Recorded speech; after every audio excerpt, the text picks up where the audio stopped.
they shall know that I have what? Suffered in this Allah America. I have suffered.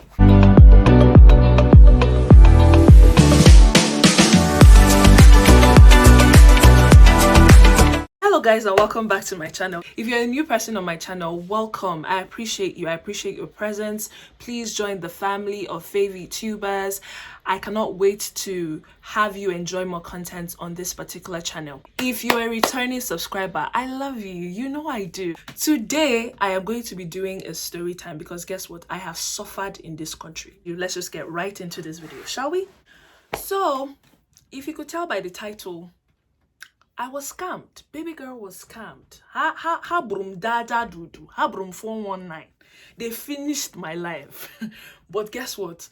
God is bigger than them, because look at me. Look at me today. Am I not standing? I have healed the broken pieces of my what? Of my life. Because my God is stronger. My God is what? He's able. I think this was like two years ago. I was actively looking for a job. My God, the struggles of being an international student in this country.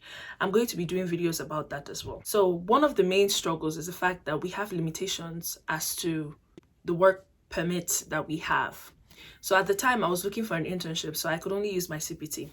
And with Oga at the top, it's so difficult for international students to even get jobs or to even get considered for jobs, even though they have work authorization. So, just ridiculous. So I was going to all these different conferences. One day, you know what they used to call me that time? Madam Conference. Yay! At one SB, I'm there. If they call SWE, I am there. If they call NMBBA, what did they say? I'm there. It was difficult. This was how, after rolling helter skelter. Helter skelter,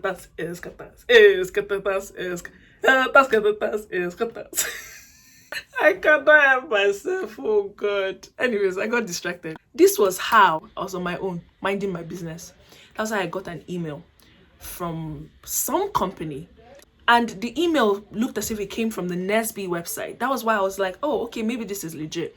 And they're like, oh, you know, we saw your resume. We like your credentials. You know, we have this position, but it's going to be an office assistant position all the way in Maryland. And I was like, no, I'm a master's student. Why do I need an office assistant position? And if I'm going to use it for an internship, it does not relate to my major in any way. So why?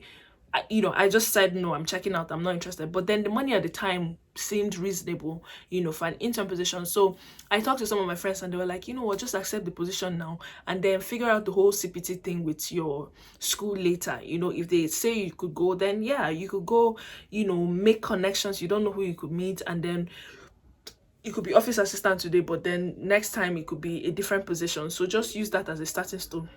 I thought about it longer, hard, and I was like, okay, maybe this is, a possibility of something better, just take it for now. So I decided to reply them back and I said, oh yeah, I'm interested in the position. What do I need to do?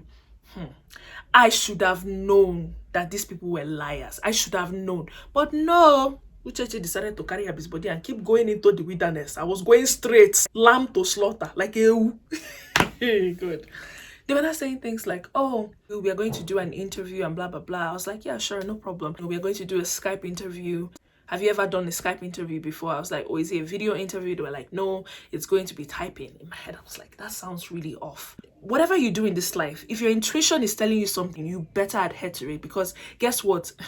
If you ignore your intuition, you will cry. Hot tears. It will end in tears. And if you're not careful, everything will just scatter. And you don't want that, okay? My mind was telling me that this thing does not, look legit. But then I said, okay, let me not be a Debbie Downer. Let me not ignore an opportunity. So I asked one of my other friends, I was like, have you guys ever had like a Skype interview before? Yes or no? They were like, yeah, some people do Skype interviews, but is it video? I was like, no, they said they were going to be, I'll just need to type and respond to my answers.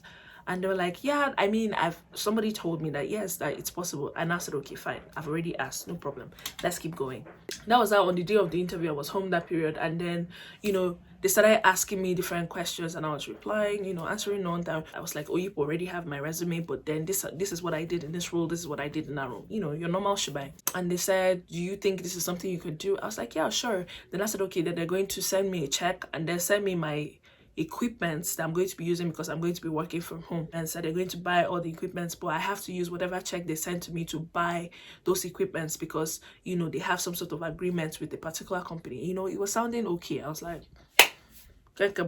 why not? I should have known, no. So they now sent me the check. I think either $1,000 or $2,000. I was like, ah, but why would somebody send me a check when they don't know me from anywhere? Or like, how are they going to try? But then at the back of my mind, I was like, this is America.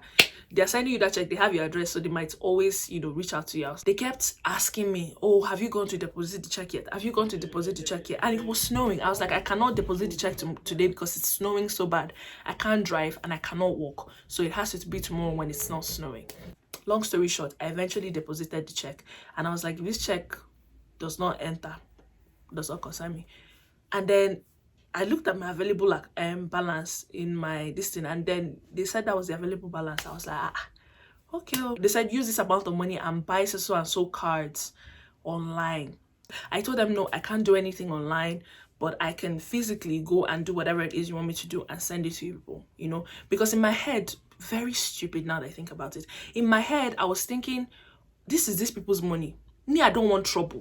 Because this is bringing so much discomfort to me, I will just give them back their money the way they want it or how they want it, and then I will stay out of it and quit this job because I don't want it. I don't want to have anything to do with it. That was what I was thinking in my head. I didn't have the slightest clue. No clue. In my head, I was like, I'm going to give them back their money, however it is they want it, and I'm going to quit and tell them I'm not interested, right? How much is available right now? I was like, $500 is available in my account. They said the remaining amount will come in by so and so date. Then I said, okay, use that to go get Apple cards and send it back to us. I said, okay, no problem. I found somebody, because I didn't have a car at the time. I was like, please, Constance, could you take me to Walmart? She did. She took me to Walmart. And she kind of had an effy feeling, but she did not really say anything because she was like, it's none of my business. I could tell, but at the same time, again, it was not her business. So I got the Apple cards, right? And then I scratched it and I sent the picture to these people. And that was our $500. And immediately I sent it to them, I had a sigh of relief. Little did I know that the devil was busy doing ping pong with my brain. I did not know. The day after, so that was how I decided to check my account, because I was trying to check to see if the money has entered. Then when I checked the account, one day, tell me why my savings account disappeared and there was nothing in my checkings account. It became minus something. I wanted to run mad.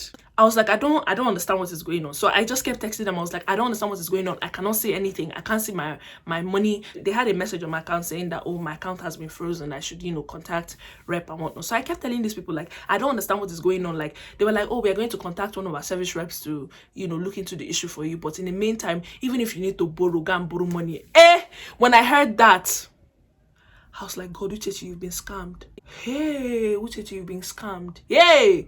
I was like, what? Even if you need to go and borrow this money, go and borrow this money because we really need to process this thing right now and blah, blah, blah, blah, blah. That was when I started cussing them. The long message I wrote, because I was just very, very emotional. I just started swearing for them. I was like, I cannot believe that I fell victim to this rubbish. May God punish you and punish your generation. The tears you're about to cost me now. May your family and family's family experience that tears. May you suffer. Like, oh, the way I so prayed for those people. And then I just put on the next available thing. Tiki, tiki, tiki, tiki, tiki, tiki, tiki, ran to the bank. Hey, God. It was as if I was about to lie down there for them. And they know me, right? Which is another good thing. So they were like, oh, could you come into my office, please? And then she was saying, please walk me through everything that just happened. And then I told her this exact story. And she was like, don't blame yourself, I know you're thinking, oh, you should have been smarter than this, but it happens it can happen to anybody. I understand, we've seen cases like this before. It's even becoming like an ongoing trend, and don't worry about it. It does happen. The only thing is that you have to pay the bank back that $500 that I gave them, right? And they were like, we could take it slowly because we know you, so we could take it slow. I'm going to reactivate your savings account, but then we could take it slowly and you could have some sort of payment plan. Hey, God. I was like, $500 that I have not even seen for myself. I just dashed somebody $500 just like that. Just like that. Hey, God. And before I paid that money back, I paid through my nose. Like, I was only feeding from paycheck to paycheck based on like necessities and whatnot. Not to talk of dashing somebody else $500 I did not have. It was so painful. And I feel another painful thing for me was the fact that, number one, I was a cybersecurity student. I was supposed to detect this, right? Number two, part of my job on a daily basis was to vet people to vet fake accounts, to see when something was off, to actually investigate things, but I did not. I felt like, oh my God, I'm the dumbest person alive. Like, I felt a sense of shame engulfing me at that point, and it was so scary and sad, you know. And after that period, I kind of learned my lesson, and it kind of gingered me more while I was working every day. Like, I had to tell people that story and just get it out of my system. This scamming thing is real. You understand? It's everywhere and anybody can be scammed. Anyways, thank you so much, guys, for staying to the end of this video. Please, if you like this video, share it with your friends, like, and let me know what you think. And at the same time, if you've not subscribed, I don't know what you're doing. Just go ahead and do it. It's me and you, okay? I'll see you guys in my next video. Mwah. Bye.